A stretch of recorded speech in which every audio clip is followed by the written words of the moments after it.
Tiesitkö, että syntymävuotesi viimeinen numero voi paljastaa salaisuuden, joka voi muuttaa täysin käsityksesi elämästä? Buddhalainen filosofia kätkee sisäänsä hämmästyttävän salaisuuden, joka liittyy tähän numeroon, salaisuuden, josta vain harvat tietävät. Tänään paljastan jotain, joka muuttaa näkökulmasi ikuisesti, mystisen voiman, jonka tämä näennäisen tavallinen numero kätkee sisäänsä. Kuvittele, että tämä numero voi vaikuttaa kohtaloosi, henkiseen polkuusi ja jopa henkilökohtaiseen menestykseesi. Tuntuuko se mahdottomalta? Valmistaudu haastamaan uskomuksesi, sillä se, mitä aiot pian löytää, saattaa olla juuri sitä, mitä tarvitset ymmärtämään monia asioita. Tämä ei ole vain yksi perusteeton teoria, puhumme totuudesta, joka on ollut läsnä buddhalaisessa viisaudessa vuosisatojen ajan. Jos uskot, että kaikki tapahtuu syystä, et voi jättää tätä videota väliin, sillä avain moniin epäilyihisi voi olla juuri tässä, piilossa näkyvillä. Mikä parasta, saat sen pian selville.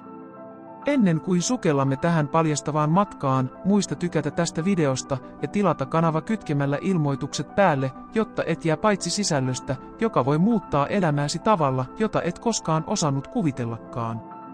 Kommentoi myös alle mantralla "vedän puoleeni vaurautta ja viisautta", jotta voit vahvistaa positiivisia energioita elämässäsi. Buddhalaisessa filosofiassa on runsaasti symboliikkaa ja numerot ovat avainasemassa tässä muinaisessa perinteessä. Buddhalaisille numerot eivät ole vain matemaattisia symboleja, vaan niitä pidetään henkisen energian kantajina, joilla kullakin on oma merkityksensä ja vaikutuksensa. Buddhalaismunkit ovat muinaisista ajoista lähtien uskoneet, että tietyt numerot voivat avata portteja olemassaolon eri puoliin, paljastaa syvällisiä totuuksia ja yhdistää meidät fyysisen ulottuvuuden ylittäviin henkisiin ulottuvuuksiin. Mutta mikä mielenkiintoisinta, nämä numerot voivat liittyä suoraan meihin itseemme, jokapäiväiseen elämäämme, henkilökohtaiseen kasvuumme ja kohtaloon. Oletko koskaan miettinyt, miksi tunnet kiintymystä tiettyihin numeroihin, tai miksi jotkin niistä tuntuvat esiintyvän elämässäsi toistuvasti? Buddhalaisen perinteen mukaan tämä ei ole sattumaa.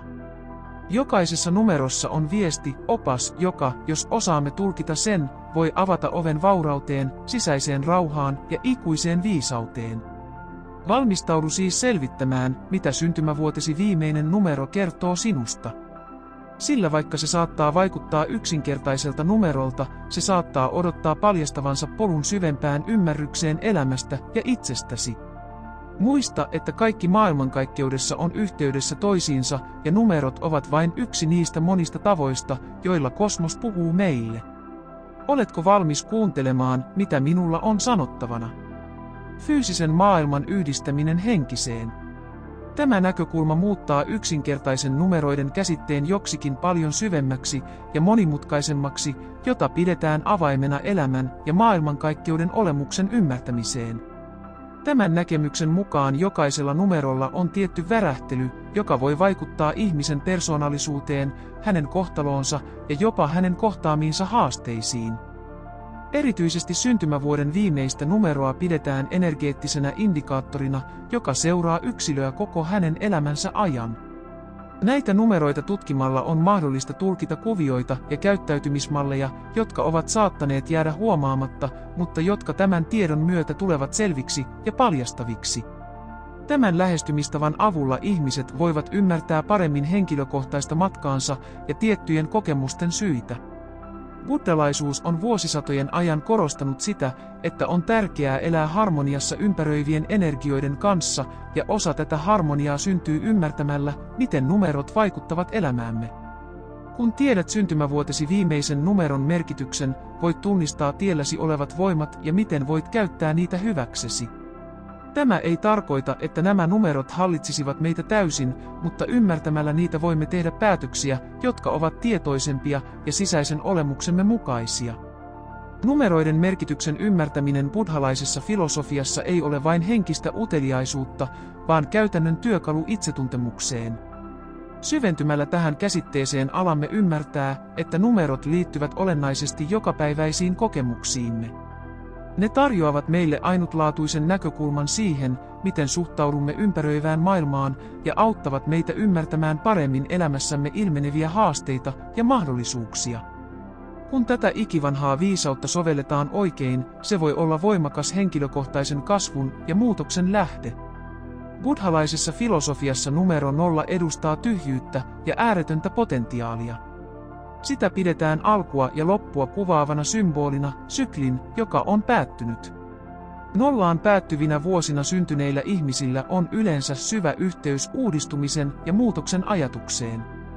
He kohtaavat usein elämässään tärkeitä siirtymävaiheita, jolloin vanhan on annettava tilaa uudelle.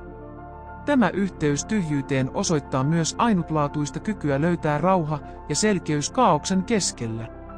Nollaan liittyvät ihmiset voivat olla erityisen taitavia löytämään luovia ratkaisuja ongelmiin ja näkemään mahdollisuuksia siinä, missä muut näkevät esteitä.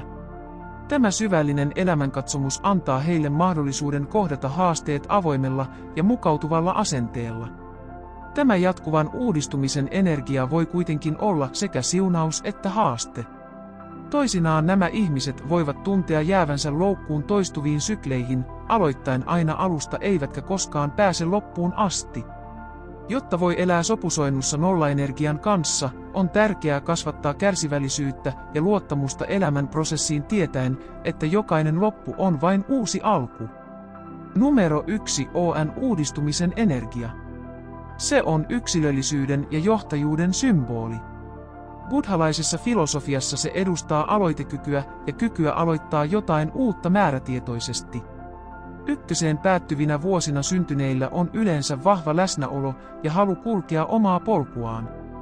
Heillä on taipumus olla alansa edelläkävijöitä, jotka etsivät aina innovaatioita ja uusia haasteita. Näitä ihmisiä pidetään usein luontaisina johtajina, jotka pystyvät innostamaan ja motivoimaan muita näkemyksillään ja rohkeudellaan. Ykköset tuovat mukanaan itsevarmuutta ja itseluottamusta, mikä auttaa heitä voittamaan esteitä ja saavuttamaan suuria saavutuksia. Heillä on selkeä näkemys tavoitteistaan eivätkä he pelkää tehdä vaikeita päätöksiä menestyksen saavuttamiseksi.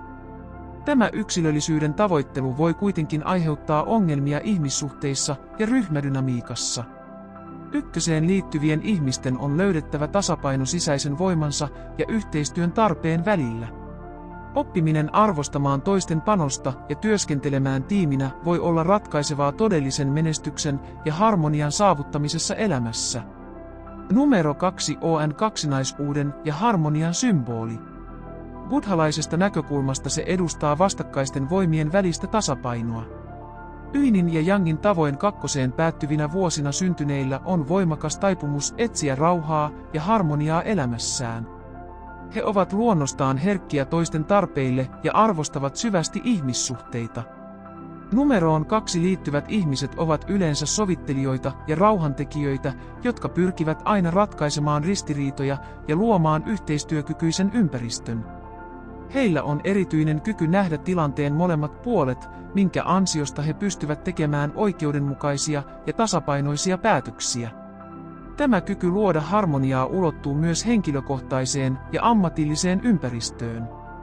Jatkuva tasapainon etsiminen saattaa kuitenkin johtaa siihen, että he välttelevät välttämättömiä yhteenottoja tai tukahduttavat omia tarpeitaan rauhan säilyttämiseksi. Heidän on opittava puolustamaan omia toiveitaan ja mielipiteitään ilman pelkoa epämukavuuden aiheuttamisesta. Tasapainon löytäminen antamisen ja vastaanottamisen välillä on olennaista, jotta voi elää sopusoinnussa itsensä ja muiden kanssa. Buddhalaisessa filosofiassa numero 3 liittyy luovuuteen ja ilmaisuun. Se edustaa kolminaisuutta, kehon, mielen ja hengen yhteyttä. Numeroon 3 päättyvinä vuosina syntyneillä ihmisillä on yleensä elinvoimainen ja luova energia. He tuntevat vetoa taiteisiin ja viestintään ja haluavat ilmaista ajatuksiaan ja tunteitaan innovatiivisilla tavoilla. Nämä ihmiset ovat yleensä ulospäin suuntautuneita ja seurallisia, ja heillä on luontainen kyky luoda yhteyksiä muihin. Numero 3 tuo mukanaan ilon ja optimismin energiaa, joka voi tarttua heidän lähipiiriinsä. Heillä on erityinen kyky muuttaa yksinkertaiset tilanteet merkityksellisiksi ja innostaviksi kokemuksiksi. Tämä luova energia voi kuitenkin joskus johtaa hajanaisuuteen ja keskittymiskyvyn puutteeseen. Numeroon 3 liittyvien ihmisten on opittava kanavoimaan luovuutensa tuottavasti ja saattamaan aloittamansa hankkeet päätökseen. Meditaation ja mindfulnessin harjoittaminen voi auttaa heitä löytämään tasapainon ilmaisun vapauden ja tavoitteiden saavuttamiseen tarvittavan kurinalaisuuden välillä. Numero 4 edustaa 4 luonnon elementtiä, maata, vettä, tulta ja ilmaa, sekä 4 kardinaalipistettä, jotka symboloivat maailmankaikkeuden rakennetta ja järjestystä. 4 päättyvinä vuosina syntyneet ihmiset ovat yleensä käytännöllisiä, järjestelmällisiä ja suuntautuneita rakentamaan elämäänsä vankan perustan, olipa kyse sitten aineellisesta, emotionaalisesta tai henkisestä perustasta. Näillä henkilöillä on yleensä vahva työmoraali ja vastuuntunto, joka ajaa heitä saavuttamaan tavoitteensa sitkeästi ja kurinalaisesti. Heitä pidetään luotettavina ja omistautuneina, ja he arvostavat turvallisuutta ja kestävyyttä kaikessa tekemisessään. Numero 4 tuo mukanaan keskittymisen ja päättäväisyyden energiaa, jonka avulla he pystyvät voittamaan pitkän aikavälin haasteet. Vakauden tavoittelu voi kuitenkin tehdä näistä ihmisistä jäykkiä tai muutosvastarintaisia. Heidän on opittava tasapainottamaan turvallisuuden tarve ja joustavuus, jotta he voivat sopeutua uusiin olosuhteisiin. Hyväksymällä sen, että myös muutos on osa elämää, he voivat löytää vakaan ja dynaamisen vakauden muodon. Buddhalaisessa filosofiassa numero 5 on vapauden ja seikkailun symboli. Se edustaa liikettä, muutosta ja uusien kokemusten etsimistä. Numeroon 5 päättyvinä vuosina syntyneillä ihmisillä on yleensä levoton ja utelias luonne, ja he etsivät aina kasvua ja tutkimusmatkailua. Heillä on voimakas tarve itsenäisyyteen ja elää elämää omilla ehdoillaan. Heitä pidetään usein vapaina henkiolentoina, joilla on elinvoimainen ja innostunut energia. He viihtyvät dynaamisissa ympäristöissä ja nauttivat haasteista, jotka edellyttävät sopeutumista ja luovuutta. Numero 5 tuo mukanaan innovatiivisuuden ja monipuolisuuden energiaa, jonka ansiosta he pystyvät selviytymään erilaisista tilanteista helposti ja tyylikkäästi. Jatkuva uutuuksien etsiminen voi kuitenkin johtaa sitoutumisen puutteeseen tai vaikeuteen luoda yhtä ainoaa polkua. Numeroon 5 liittyvien ihmisten on opittava löytämään tasapaino vapauden tarpeen ja pysyvien juurien ja sitoumusten luomisen tärkeyden välillä. Löytämällä vakautta muutoksesta he voivat nauttia kokemusrikkaasta, mutta myös merkityksellisestä ja keskitetystä elämästä. Buddhalaisessa filosofiassa numero 6 liittyy rakkauteen, myötätuntoon ja toisten palvelemiseen. Se edustaa harmoniaa ja tasapainoa ihmissuhteissa, olipa kyse sitten perheestä, ystävyydestä tai yhteisöstä. Numeroon 6 päättyvinä vuosina syntyneillä on taipumus olla luontaisia kasvattajia, joilla on vahva vastuuntunto muita kohtaan. Heitä ohjaa syvä halu auttaa ja tukea ympärillään olevia. Näillä henkilöillä on yleensä ystävällinen ja empaattinen luonne, ja he pystyvät luomaan rauhallisia ja rakastavia ympäristöjä kaikkialle, minne he menevätkin. Numerossa 6 on suojelevaa ja hoivaavaa energiaa, mikä tekee heistä sosiaalisten piiriensä emotionaalisen tuen tukipilareita. Heillä on ainutlaatuinen kyky tasapainottaa toisten tarpeita omiensa kanssa, mikä edistää yleistä hyvinvointia. Tämä taipumus huolehtia muista voi kuitenkin joskus johtaa siihen, että he uhraavat tai laiminlyövät omia tarpeitaan. Numeroon 6 liittyvien ihmisten on opittava tasapainottamaan toisista huolehtiminen ja itsestään huolehtiminen ja varmistettava, että he saavat tarvitsemaansa tukea ja hoivaa. Säilyttämällä tämän tasapainon he pystyvät jatkossakin tarjoamaan rakkauttaan kestävällä ja terveellä tavalla. Buddhalaisessa filosofiassa numeroa 7 pidetään henkisyyden ja itsetutkiskelun symbolina. Se edustaa sisäisen tiedon etsimistä ja maailman syvemmän ymmärtämisen kehittämistä. Numeroon 7 päättyvinä vuosina syntyneet ovat yleensä itsetutkiskelevia, filosofisia ja kiinnostuneita hengellisistä tai metafyysisistä asioista. Heitä ohjaa halu selvittää elämän mysteerit ja löytää merkitys kokemuksilleen.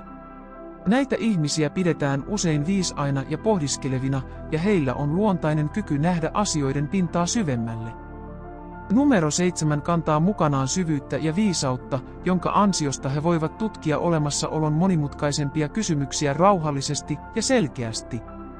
Henkiset opinnot, meditaatio ja sisäistä kasvua edistävät harjoitukset vetävät heitä puoleensa. Tämä voimakas merkityksen etsiminen voi kuitenkin johtaa eristäytymiseen tai irtautumiseen arkitodellisuudesta. Numeroon 7 liittyvien ihmisten on opittava tasapainottamaan henkinen elämänsä maallisten velvollisuuksiensa kanssa ja varmistettava, etteivät he sulkeudu kokonaan pois ihmisten välisestä kanssakäymisestä ja ulkomaailmasta. Yhdistämällä henkisen viisautensa käytännön elämäänsä he voivat löytää valaistuneen ja tasapainoisen elämäntavan. Buddhalaisessa filosofiassa numero 8 liittyy voimaan, yltäkylläisyyteen ja aineelliseen ilmentymiseen. Se edustaa henkisen ja fyysisen maailman välistä tasapainoa ja symboloi saavutuksia ja menestystä aineellisella tasolla. Numeroon 8 päättyvinä vuosina syntyneet ihmiset ovat yleensä kunnianhimoisia, päättäväisiä ja tavoitteisiinsa keskittyneitä. Heillä on luontainen kyky johtaa ja luoda vaurautta. Heitä pidetään usein visionääreinä, joilla on suuri kyky muuttaa ideat todellisuudeksi. Numero 8 tuo mukanaan organisoinnin ja tehokkuuden energiaa, jonka ansiosta he pystyvät hallitsemaan monimutkaisia projekteja taitavasti ja tarkasti. He ymmärtävät syvällisesti syyn ja seurauksen lakeja ja käyttävät tätä viisautta rakentaakseen menestyksen ja vaurauden elämää. Vallan ja aineellisen menestyksen tavoittelu voi kuitenkin joskus johtaa epätasapainoon, jolloin nämä ihmiset keskittyvät liiaksi ulkoisiin tuloksiin henkisen tai emotionaalisen hyvinvointinsa kustannuksella. Numeroon 8 liittyvien ihmisten on opittava tasapainottamaan kunnianhimoaan suuremman tarkoituksenmukaisuuden kanssa ja varmistettava, että heidän menestyksensä on sopusoinnussa heidän syvimpien arvojensa kanssa. Yhdistämällä aineellisen menestyksensä henkiseen polkuunsa he voivat saavuttaa todellisen yltäkylläisyyden ja täyttymyksen elämän. Buddhalaisessa filosofiassa numero 9 symboloi täydellisyyttä, viisautta ja universaalia myötätuntoa. Se edustaa syklin päättymistä ja siirtymistä uuteen kehitysvaiheeseen. Numerolla 9 päättyvinä vuosina syntyneet ihmiset ovat yleensä idealisteja, joilla on voimakas halu palvella ihmiskuntaa ja edistää yhteistä hyvää. Heitä ohjaa syvä tehtävän ja tarkoituksenmukaisuus, ja he omistavat usein elämänsä humanitaarisille asioille ja toisten palvelemiselle. Heitä pidetään usein ikäisiään viisaampina, sillä heillä on aikomus palvella ihmiskuntaa ja maailmaa ja intuitiivinen ymmärrys toisten tarpeista ja kärsimyksestä. Numerossa 9 on empatian ja epäitsekkyyden energiaa, jonka avulla he voivat auttaa muuttamaan ympäröivää maailmaa. Heitä vetää puoleensa toiminta, joka edistää sosiaalista oikeudenmukaisuutta, tasa-arvoa ja maailmanlaajuista paranemista. Numeron 9 voimakas lähetystyön tunne voi kuitenkin johtaa liialliseen uhrautumiseen tai taipumukseen kantaa muiden taakkoja. Numeroon 9 liittyvien ihmisten on opittava huolehtimaan sekä itsestään että muista ja löydettävä tasapaino maailman palvelemisen ja omien emotionaalisten ja henkisten tarpeidensa hoitamisen välillä. Löytämällä tämän tasapainon he voivat jatkaa viisautensa ja myötätuntonsa tarjoamista kestävällä ja palkitsevalla tavalla. Nyt kun tiedät syntymävuotesi viimeisen numeron syvällisen merkityksen, on aika pohtia, miten voit soveltaa tätä viisautta henkilökohtaiseen elämääsi. Jokaisessa numerossa on ainutlaatuinen energia, joka vaikuttaa suoraan siihen, millainen olet, millaisia valintoja teet ja millaisia haasteita kohtaat. Mieti elämässäsi toistuvia tilanteita, käyttäytymismalleja, onnistumisia ja vaikeuksia. Kun ymmärrät numerosi merkityksen, voit alkaa ymmärtää, miten se muokkaa polkuasi ja miten voit käyttää sitä tehokkaana työkaluna itsetuntemukseen ja kasvuun. Tämä yhteys numeron ja elämäsi välillä antaa mahdollisuuden syvempään pohdintaan. Jos numerosi osoittaa esimerkiksi taipumusta johtajuuteen tai henkisyyteen, voit kysyä itseltäsi, miten käytän tätä ominaisuutta jokapäiväisessä elämässäni. Tai miten voin tasapainottaa tätä energiaa paremmin elämässäni. Tämä tietoisuus antaa selkeyttä ja suuntaa ja auttaa sinua sovittamaan toimintasi todellisen tarkoituksesi mukaiseksi. Lisäksi tunnistamalla nämä vaikutteet voit alkaa tehdä tietoisempia ja tarkoituksellisempia valintoja, jotka ovat sopusoinnussa sisäisen olemuksesi kanssa. Seuraava askel on integroida tämä tieto rutiineihisi ja käyttää sitä myönteisen muutoksen edistämiseen. Jos numerosi viittaa vakauden tarpeeseen, voi olla aika etsiä lisää rakennetta projekteihisi tai ihmissuhtaisiisi. Jos taas se viittaa luovaan energiaan, miksi et tutkisi uusia ilmaisun tai innovaation muotoja? Tärkeintä on soveltaa numeroita koskevaa ymmärrystäsi elämäsi eri osa-alueiden, henkilökohtaisten, ammatillisten ja henkisten yhdenmukaistamiseen. Näin et ainoastaan elä tietoisemmin, vaan parannat myös kykyäsi saavuttaa tavoitteesi ja elää tyydyttävämpää ja antoisampaa elämää. Nyt kun ymmärrät syntymävuotesi viimeisen numeron merkityksen ja vaikutuksen, on ratkaisevan tärkeää, että opit harmonisoimaan tätä energiaa henkisillä käytännöillä ja mantroilla, jotka parantavat ominaisuuksiasi ja tuovat elämääsi tasapainoa.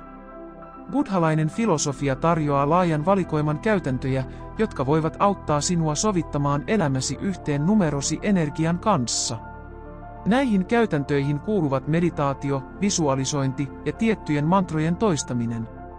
Nämä käytännöt eivät ainoastaan vahvista numeroosi liittyviä myönteisiä ominaisuuksia, vaan auttavat myös tasoittamaan haasteita tai esteitä, joita voi esiintyä henkilökohtaisen kasvusi tiellä. Jos numerosi liittyy esimerkiksi vakauteen, voit hyötyä suuresti meditatiivisista harjoituksista, jotka auttavat ankkuroimaan energiasi ja edistävät turvallisuuden ja tasapainon tunnetta. Näiden harjoitusten avulla voit rakentaa vankan perustan elämällesi, jolloin on helpompi hallita tunteitasi ja tehdä päätöksiä selkeämmin. Luovuuteen ja ilmaisuun liittyvissä numeroissa mantrat, jotka rohkaisevat avoimuuteen ja ideoiden virtaamiseen, voivat olla erittäin hyödyllisiä. Luovan energian kanssa resonoivien mantrojen toistaminen auttaa sinua vapauttamaan luovan potentiaalisi ja löytämään uusia tapoja ilmaista ideoitasi ja tunteitasi.